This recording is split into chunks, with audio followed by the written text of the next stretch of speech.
It started the night I found her phone. Willow had been acting strangely for weeks, not distant, but different. Her smiles were too forced, her laughs too high-pitched.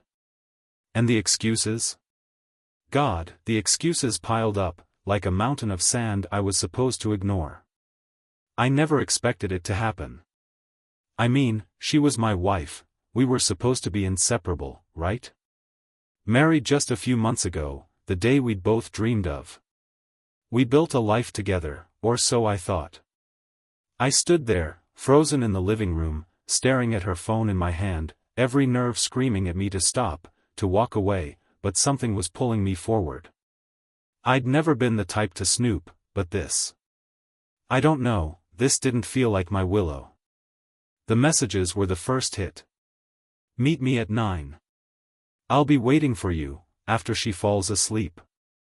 I scrolled, numb, seeing more. Texts that weren't meant for me. Then, a photo, it was her, smiling that damn smile, with a man's arm wrapped around her. Not a friend. No, this was different. She looked happy, too happy. More than she ever had with me in the past few weeks.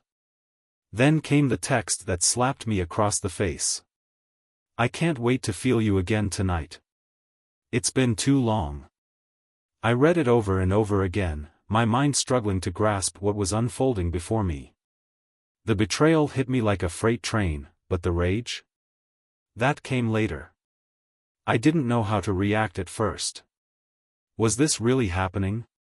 Was my wife, the woman I trusted with my life, cheating on me? The walls felt like they were closing in. I walked back into the kitchen, and there she was, standing by the sink, humming to herself. Her back was to me, blissfully unaware of the storm that was about to break loose. My hand trembled as I slid the phone into my pocket.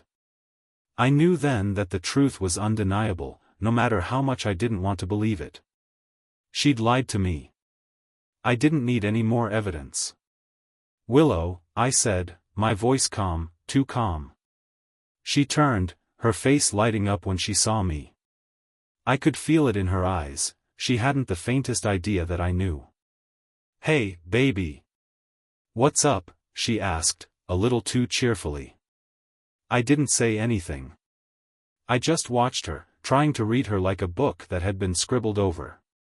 Every word out of her mouth seemed rehearsed, too perfect, too easy.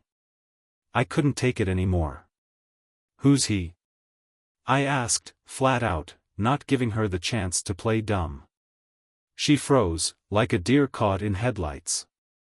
The smile dropped from her face instantly, replaced by something nervous. What are you talking about? She asked, voice trembling slightly. I pulled the phone from my pocket and showed it to her. The color drained from her face when she saw the message. There was a brief silence, a horrible silence, that felt like it stretched for hours. Willow, I said, my voice low, filled with a quiet fury. Who is he? She tried to laugh it off, even though she knew there was no way out. Babe, you've got it all wrong, she said, her voice shaking. It's not what you think. That was just nothing. My head spun. Nothing? Are you kidding me? You've been carrying on with this guy for God knows how long behind my back, and you want to tell me it's nothing? She stepped forward, placing her hands on my chest like she was trying to calm me down, but I wasn't having it. Not anymore. No. Luke, I swear, it's not like that at all. Her words were stammering now, her eyes darting around like she was looking for an escape. I was confused. It was just a mistake, okay? We've been having issues, and I just got caught up. It didn't mean anything. You know I love you, right? Her words were a blur, but I heard one thing loud and clear. She didn't care. Not about me. Not about us. You think I'm stupid? I asked, my voice hardening. You think I'm going to buy that? She backed off, a look of irritation replacing the fake sadness on her face. Stop, okay, she snapped, suddenly irritated with me. You're overreacting. I told you, it's not what it looks like. Not what it looks like? I echoed, my anger flaring up again. You're cheating on me, Willow. Don't lie to my face. She threw her hands up in frustration. God, you're making this so much harder than it has to be, she shouted, her tone condescending. I've told you it was a mistake, but you just don't want to hear it. You're always so focused on what I'm doing wrong instead of what you're doing wrong. My mind went blank for a second. What the hell was she talking about? What was I doing wrong? I grabbed her by the shoulders, unable to control my anger anymore. What the hell do you mean by that? I hissed through clenched teeth. She shrugged me off with ease. You're always too busy, Luke. Always working or... I don't know. You were never there when I needed you, so I found someone who actually cared about me. Her words cut deeper than any physical blow could have. But deep down, I knew what had to come next. I had to confront her. I had to face the truth head-on. But damn it, I was angry. Too angry. And then, in the heat of that anger, it hit me. The idea that would push everything over the edge. I grabbed the bat. I swung open the door with the bat in my hand, the cold night air biting at my skin. My heart was racing. Every beat felt like a thunderclap, every breath more ragged than the last. I didn't know what I was going to do exactly, but I knew I couldn't stay here. I couldn't look at her anymore, couldn't listen to her lies. Willow's voice echoed from inside the house, calling my name. Luke, wait. You don't have to do this. Please. But I didn't stop. I couldn't stop. I needed something to break. Something needed to shatter, because if I stayed in that house, I would lose my mind. I had to make it real. I had to see the world for what it was, see her for who she really was. The headlights of the car blinded me for a moment as I reached the driveway. There it was, the black sedan. The car she'd been so secretive about. The one she'd left the house in the middle of the night when I asked her where she was going. Just out for a drive, she'd said, but her eyes? They betrayed her. I knew she was lying. And now, standing here, with the bat in my hands, I could feel the tight coil of rage in my chest that had been building for weeks, months. I wasn't even sure why I had the bat, it just felt like the thing I had to do, like the one thing I could control in all of this. I raised it high, and with one sharp motion, brought it down onto the windshield of the car. The glass shattered in a sickening crash, scattering into thousands of jagged pieces. It felt satisfying. The sound, the impact, the splintering of something perfect. It wasn't enough. I swung again, this time aiming for the side mirror, watching as it crumpled with a satisfying thud. Another strike, and the back window shattered. The moonlight danced over the glass fragments, glinting like tiny stars falling to earth. Luke, stop. Please. I'm sorry. Don't. Willow's voice was frantic now, calling out from the porch. I turned to face her, my breath coming out in ragged bursts. There she was, the woman I'd trusted, the woman I thought I knew, standing there in nothing but a robe, her face twisted in panic. You're sorry? I yelled, my voice thick with fury. Sorry for what? For cheating on me? For betraying me with him? Do you even know what that means, Willow? What you've done to me? She took a step forward, her eyes wide with that damn look of faux innocence. You don't understand. It's not that simple. I didn't mean for it to happen. Didn't mean for it to happen? I repeated, my voice shaking with disbelief. You think that makes it okay? You think that fixes everything? You went to bed with him, more than once, I bet. You kissed him, touched him, laughed with him like he was the only man you ever wanted. No, Luke. It wasn't like that, she said, her voice growing weaker now. She took another step forward, reaching for me, but I stepped back, shoving the bat against the car, using it to hold myself steady. I wasn't sure if I was holding onto the bat for control or because I didn't want to fall apart. Her face twisted. "You're overreacting. It was just a mistake. We've been so distant, and you just don't get it." She lowered her voice, almost pleading now. "Luke, I love you. I do. You just haven't been there for me." I could barely process what she was saying. The words sounded rehearsed, like the same broken record she'd been playing for weeks. I didn't care about her excuses anymore. I didn't want to hear them. "You love me?" I spat. "Love me? You don't even know what that means.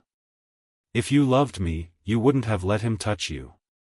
You wouldn't have kept lying to me, pretending everything was fine when you were already in his bed." Her expression flickered, something like guilt, then something darker. Anger. Her lips curled into a sneer as she stepped forward, her eyes narrowing. "Oh, so now it's my fault? You're going to blame me for everything?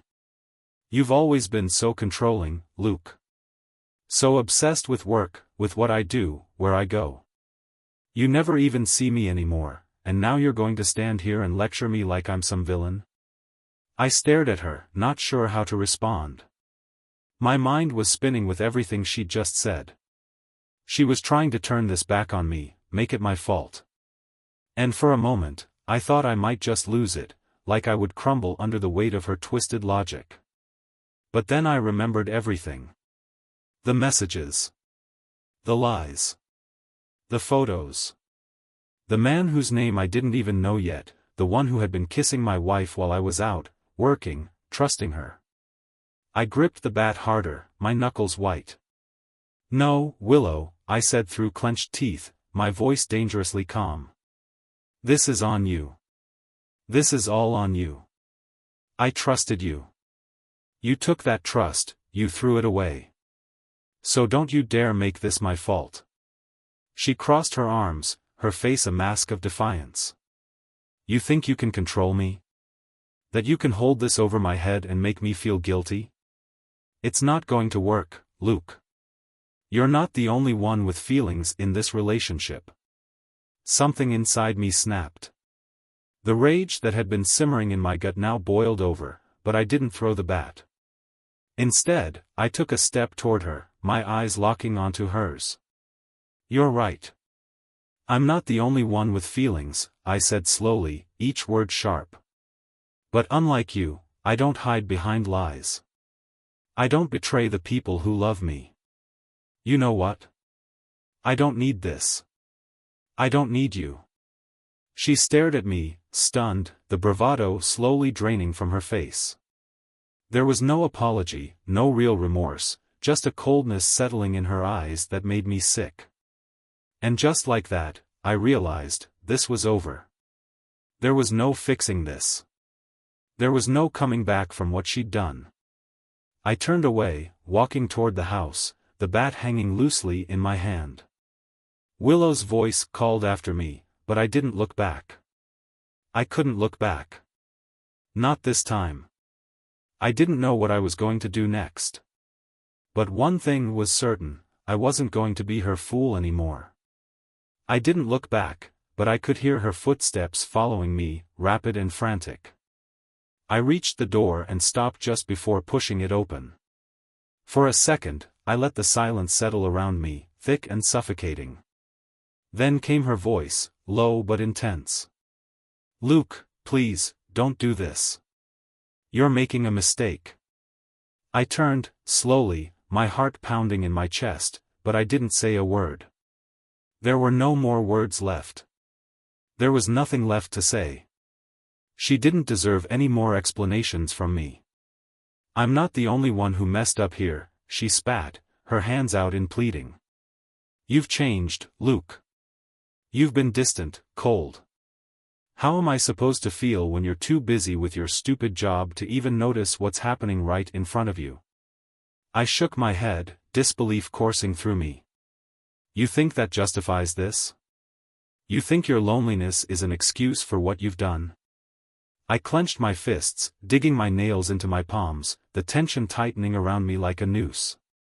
Her eyes flashed with something sharp. Something venomous. You think I wanted to be stuck with you, Luke? You think I wanted to spend my life with someone who couldn't even look me in the eye for the past few months? Don't be so full of yourself. You're not perfect. You're not innocent. You never saw me. I felt the anger rise in me again, burning through every last bit of control I'd clung to. So what? You thought you'd just go out and find someone else to see you? You couldn't talk to me. You couldn't tell me what was going on. No, you just decided to throw it all away and lie. Over and over again. You never even thought about how this would hurt me. Her face twisted, and for a split second, I saw something that almost looked like guilt, but it was fleeting. She crossed her arms, almost defensively, and her lips curled into a sneer. You think I care, she said, her voice sharp, cutting through the thick air between us. You think I'm going to beg you for forgiveness? It's over, Luke.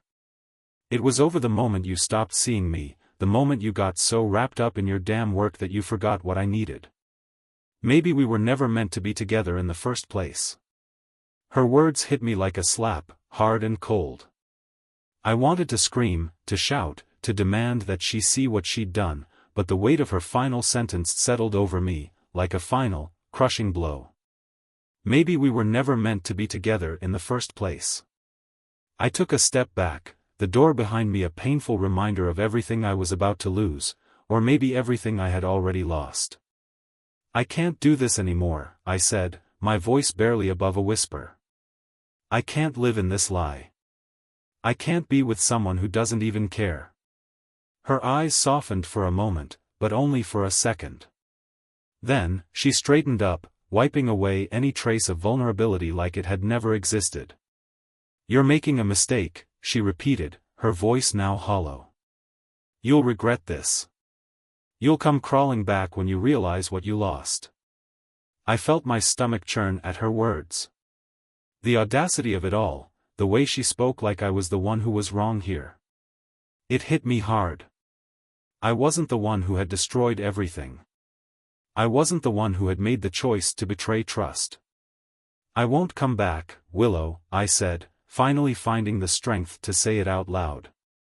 You've already burned this bridge. And frankly, I don't want to rebuild it. Not with you. Not after what you've done.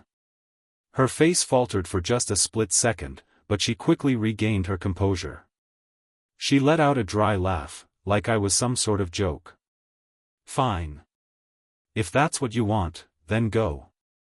Go ahead and ruin your life because of your pride. But don't come crying to me when you realize the mistake you've made. I could feel the fire burning inside me, a mix of betrayal and anger boiling up from the pit of my stomach. But then something else bubbled to the surface, relief. It was almost like a weight had been lifted. I was no longer bound to her lies. I no longer had to endure the deception, the manipulation, the emotional cruelty. I glanced at her one last time before I stepped out the door and into the night.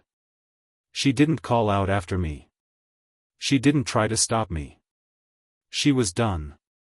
And that was it. There was no going back. I walked down the driveway, each step taking me further from the wreckage. The darkness wrapped around me like a blanket, but instead of feeling lost, I felt something I hadn't felt in months, freedom. As I climbed into my car, I caught a glimpse of myself in the rearview mirror. My face was pale, my eyes bloodshot from the lack of sleep and the tension. But I didn't look broken. I didn't look defeated. I looked free. And for the first time in what felt like forever, I felt like I could breathe again. The road stretched out in front of me, endless and uncertain. But as I drove away, I didn't care about what came next. I didn't care if I never saw her again. I just knew I had to keep moving forward. For me. For my peace. As I sped down the highway, I found myself wondering how many people stay trapped in toxic relationships, how many people allow themselves to be lied to, manipulated, used. But for the first time, I understood that the hardest part wasn't leaving. It was finding the courage to accept the truth, no matter how ugly it was. I didn't need her. I didn't need anyone who treated me like I was disposable. I just needed to keep going. Because no matter what, I wasn't going to let her, or anyone else, break me again. And that's when I knew, this was my moment. I was going to rebuild my life, piece by piece. And this time, it would be mine and mine alone. I didn't stop. The world blurred around me, the city lights flickering as I sped through empty streets. I didn't care about the road. I didn't care about where I was going. I just needed to leave, needed to escape the suffocating feeling of betrayal that had wrapped itself around my chest. I wasn't sure if the tears I felt threatening to spill were from anger, sadness, or just the sheer exhaustion of it all. But what hit me the hardest, what I couldn't shake, was the sound of her voice. That cold, dismissive tone she used when she said, "You'll regret this." That was what stuck. The idea that she believed I would come crawling back to her, that I would somehow miss the life I thought we had. It was absurd, but it still lingered in the pit of my stomach. How could she think that? How could she be so sure of herself, even after everything? I needed to think, to clear my head, so I pulled into a quiet parking lot, parked my car, and sat there in the stillness.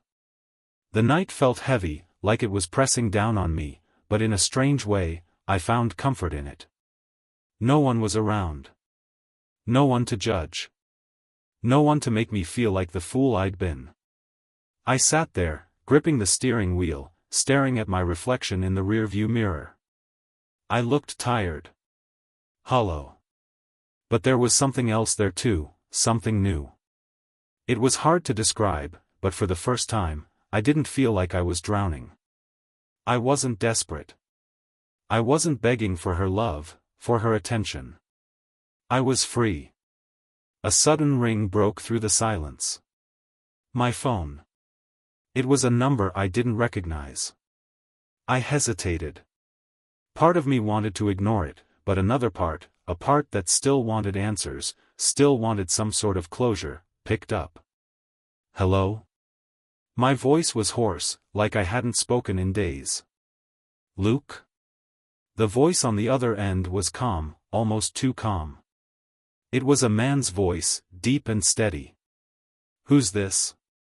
I asked, my heart immediately starting to pound again, that familiar feeling of dread creeping up my spine.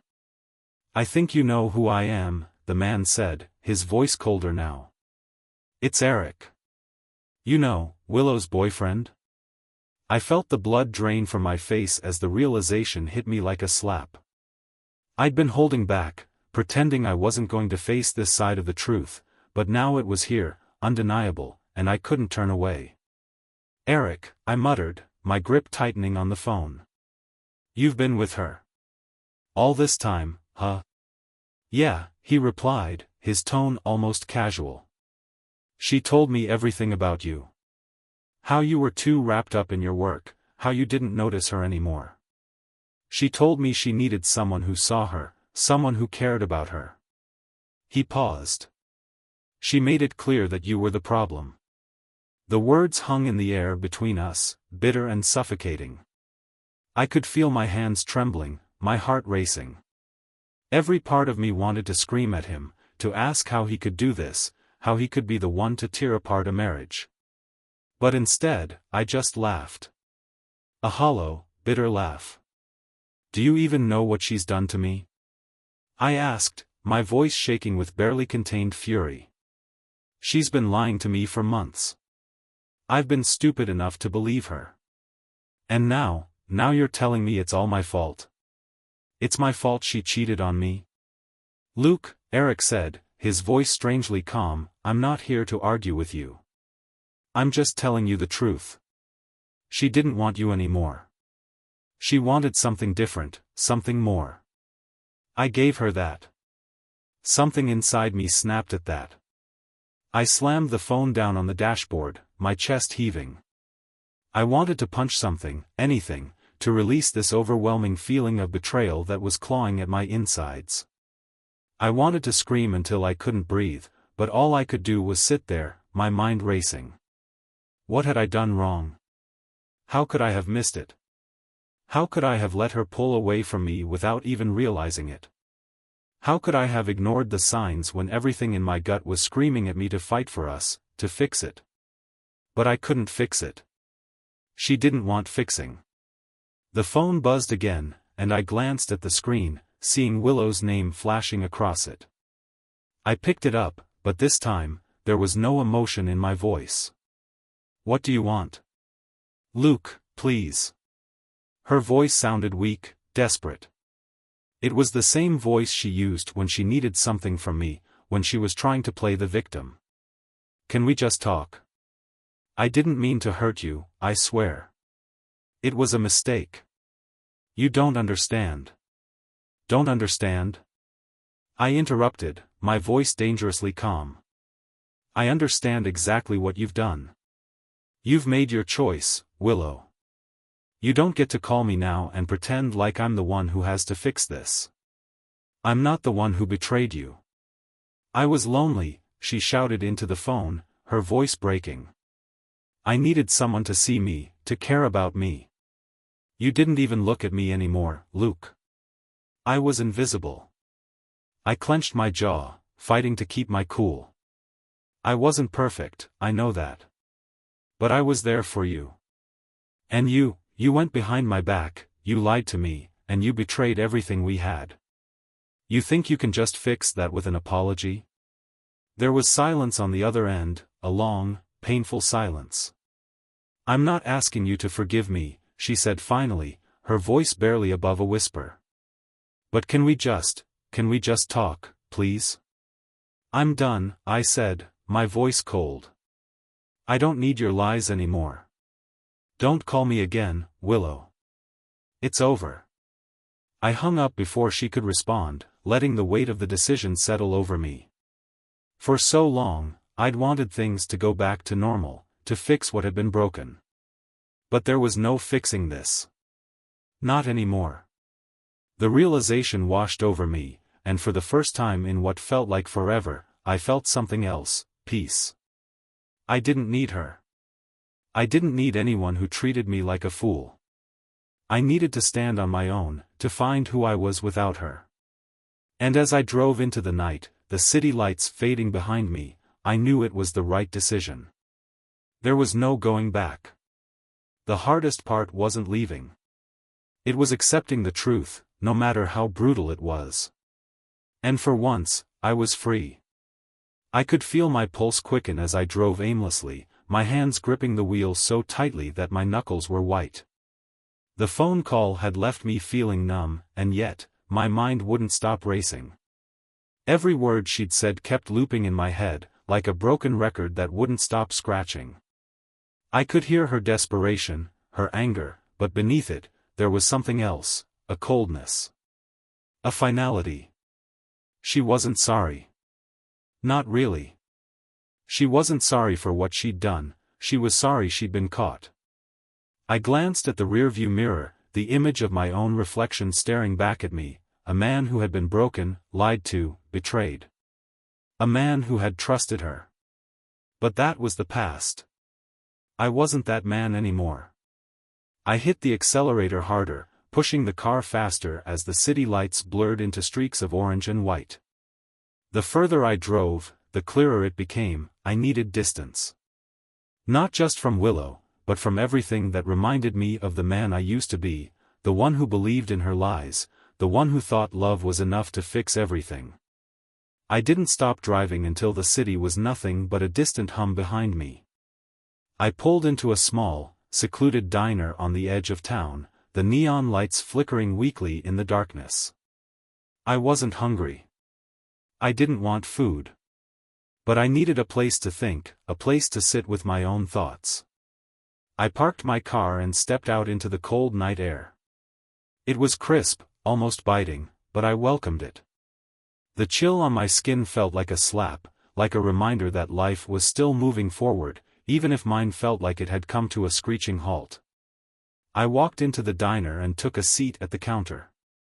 The place was almost empty, save for a few truckers hunched over their coffee cups. The waitress, a woman with tired eyes and a permanent frown, barely acknowledged me as she set a mug of coffee in front of me. "You okay, hon?" she asked, her voice soft, almost motherly. I hesitated for a moment, unsure of what to say. What was the right answer? Was I okay? No, I wasn't okay. My world had just shattered, but I wasn't about to spill my guts to a stranger. "I'm fine," I finally said, my voice low. She didn't push it, just nodded and went back to cleaning glasses behind the counter. I took a sip of the coffee, the bitter taste grounding me. As the warmth spread through me, I tried to focus. My mind kept drifting back to her. To Willow. I thought about everything, her smile, the way she'd look at me when she thought I wasn't paying attention.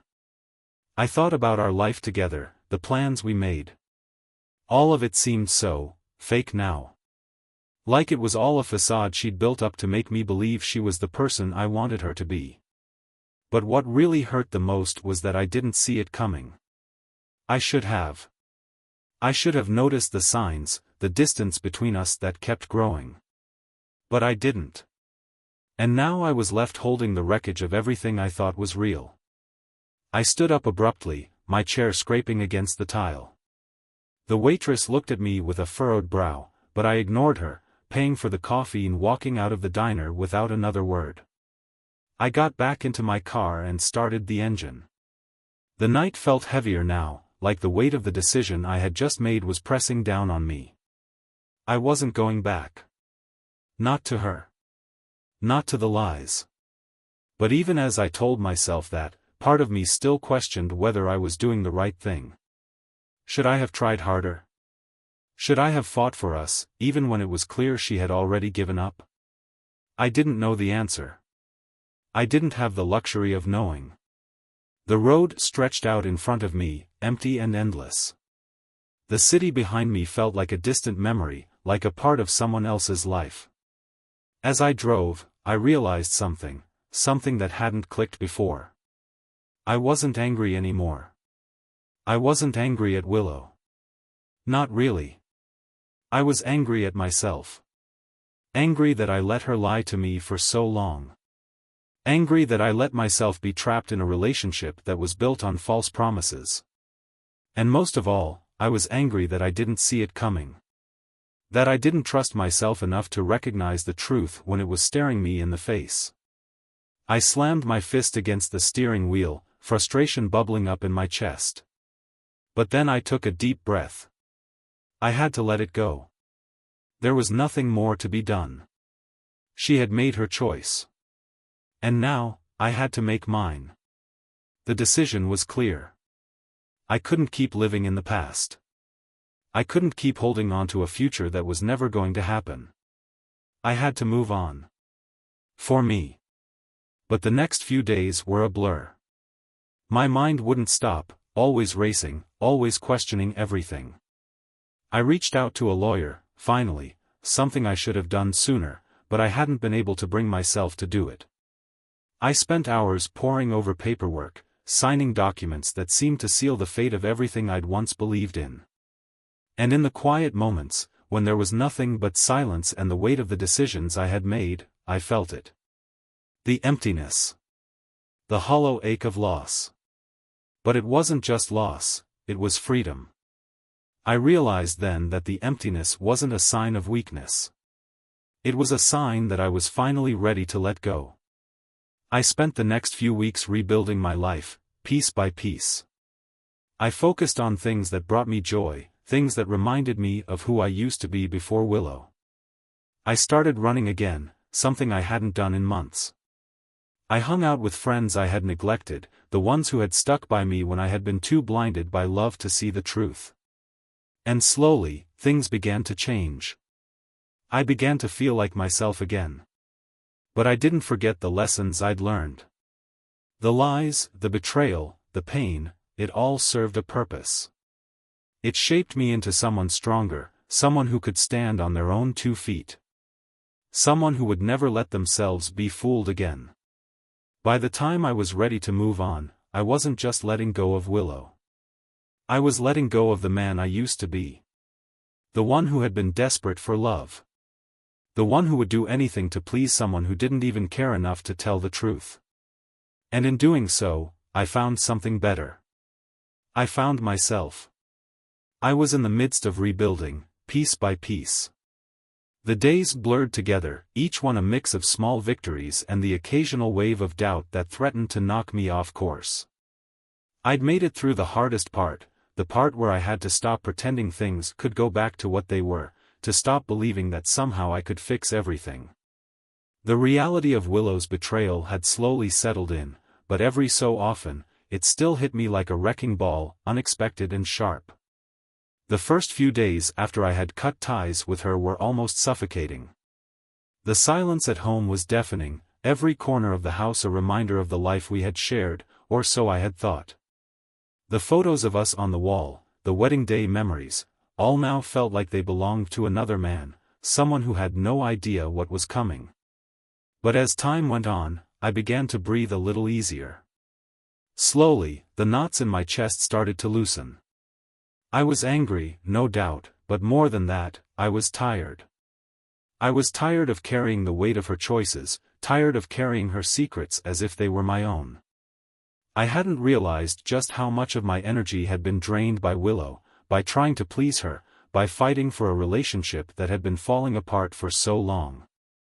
The truth is, I didn't know how much I had been holding onto until I let it all go. But as I moved forward, something unexpected happened. It wasn't just that the weight was lifted, it was that I started to see the world in a way I hadn't for years. I found myself noticing the small things, the way the sun hit the horizon just right, casting orange and pink hues across the sky. I spent my afternoons walking through parks, feeling the cool breeze against my skin, noticing how much I had missed life when I had been so consumed by trying to fix a broken marriage. But every so often, I'd think of Willow. Her face would pop into my mind, and I'd feel a sharp pang of loss. It wasn't for her, not really. It was for the man I used to be. The man who believed in her, who trusted her with everything. I mourned that version of myself. He was gone, and it hurt. One evening, as I was walking through the city, something caught my eye. It was a small cafe with dim lights and the kind of warmth that drew you in. The door was open, and I hesitated for just a second before stepping inside. I wasn't sure what I was looking for, perhaps just something to fill the void of the loneliness I still occasionally felt, even though I knew that loneliness was a much healthier place than I had been before. I ordered a coffee, sat by the window, and just watched the world go by. People passed in and out, couples and groups of friends, all moving with purpose, lost in their own worlds. I was surprised by how content I felt in that moment. There was no need to rush, no need to fill the silence with distractions or forced conversations. And then, she walked in. My heart froze in my chest. It was her. Willow. Standing at the counter, looking around as if she were searching for someone. I sat frozen, unsure of what to do.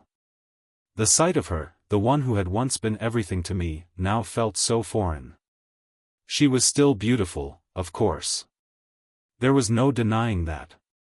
But something in her eyes, something cold, something empty, was enough to stop me in my tracks. She looked over, as if sensing my gaze, and our eyes locked. For a moment, neither of us moved. I wasn't sure what I expected to happen, but in that instant, I didn't feel anger. I didn't feel hatred. I felt nothing. She was the first to break the silence, walking toward me with that familiar smile plastered across her face. "Luke," she said, her voice faltering slightly. "It's been a while." I stood up, the chair scraping against the floor as I rose. I didn't know how to react. There was no reason to be kind, but there was also no need to be cruel. She had already hurt me enough. I wasn't going to give her the satisfaction of seeing me lose my composure. "What are you doing here?" I asked, my voice flat. She bit her lip, glancing around the cafe. I was just grabbing a coffee. "I didn't know you came here." It wasn't a lie, but it wasn't the full truth either. I could see the guilt in her eyes, the way she shifted uncomfortably as if she were waiting for me to say something, anything. But I didn't. I didn't owe her that. "Willow," I said quietly, staring at her but not feeling the rush of emotions I thought I would. "I don't need anything from you. Not anymore. I don't want anything from you." Her face faltered for a brief moment, the mask she wore cracking just enough for me to see the desperation beneath it. She took a step closer, her hand reaching out as if she were about to touch me. "I'm sorry," she said, her voice barely above a whisper. "I made a mistake. I don't know what I was thinking." I didn't flinch. I didn't move. I just looked at her, at the woman who had broken me, and I realized something. I didn't care about her apology. I didn't care about her regrets. The only thing that mattered in that moment was that I had walked away. I had taken control of my life again. "You didn't make a mistake," I said coldly. "You made a choice. And I'm done pretending I'm okay with it." Her lips parted, and for a moment, I thought she might try to say something else. But there was nothing left to say. Without another word, I turned and walked out of the cafe, the cool air hitting my face as I stepped onto the street. It wasn't dramatic, but it didn't need to be. I didn't need the closure she thought I needed. I didn't need her words or her promises. As I walked away, I felt the last tether to the past snap, and for the first time in a long time, I felt free. I didn't know what the future would bring. I didn't know where I was headed. But I knew one thing: nothing would ever feel as heavy as it had before. I walked through the streets, the city around me a blur of lights and movement, but I was still, steady. The weight I had been carrying for months, no, years, had finally lifted, piece by piece, until I could no longer feel it. With each step I took, I felt further away from the person I had been, further away from the man who once let himself drown in the false promises of love. I didn't look back. Not once. I didn't need to. Willow's presence, her apology, her desperate attempts to grasp at something that was already gone, meant nothing. In that moment, I realized how much I had underestimated myself. It had always been within me to walk away from that, to see through the veil of her manipulation, to know my worth. I had been so focused on fixing something that was never truly mine to fix. It was over. And I didn't need her to give me any closure. The closure was in the decisions I had made for myself. I had chosen me. I didn't rush home that night. I didn't feel the need to immediately start the moving on process that everyone said I should. No, I just let the night take me wherever it wanted. I wandered aimlessly, taking in the world without the weight of betrayal clinging to me. I went into a small bookstore and lost myself in the pages of a book for a while. I could feel the corners of my lips lifting for the first time in months, lost in the words of someone else's story. I found peace in the little things, the coffee that was now a comfort instead of a ritual I performed to survive, the quiet moments in the evening where the only sound was my breath, steady and deep, and my thoughts, now peaceful instead of frantic. As the days passed, I threw myself into things that mattered. I reconnected with old friends I had lost touch with, those who had always been there for me but who I had pushed away in the haze of my marriage. I went back to the gym, the one place where I could be alone with my thoughts and let the physical exertion push out the remnants of pain Willow had left. It wasn't about getting revenge or trying to look better than her, no, it was about proving to myself that I was stronger than I ever gave myself credit for. But more than anything, I began to trust myself again. I stopped second-guessing every decision I made. I stopped worrying if I was worthy of love or if I was destined to fail again. It was about looking in the mirror and liking the man who looked back at me, even with all the flaws, the scars, the mistakes. I had learned that love wasn't about fixing someone else. It wasn't about saving them, or convincing them that they were worth it.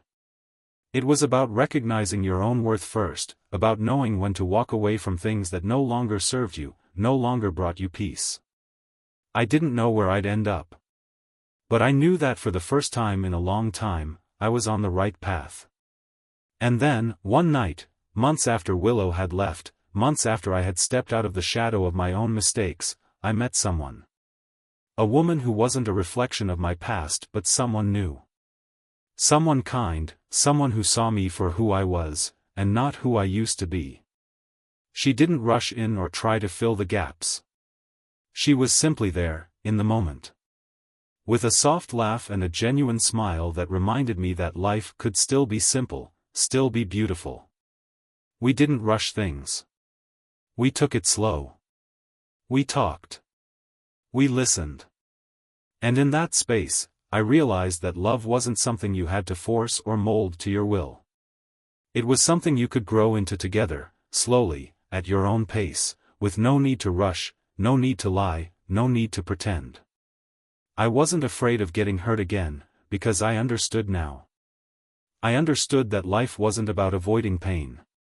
It was about facing it, growing from it, and knowing that you could stand tall even when everything you thought you knew crumbled at your feet. And when she smiled at me that first night, when she took my hand and the world around us seemed to pause for just a moment, I knew that I was okay.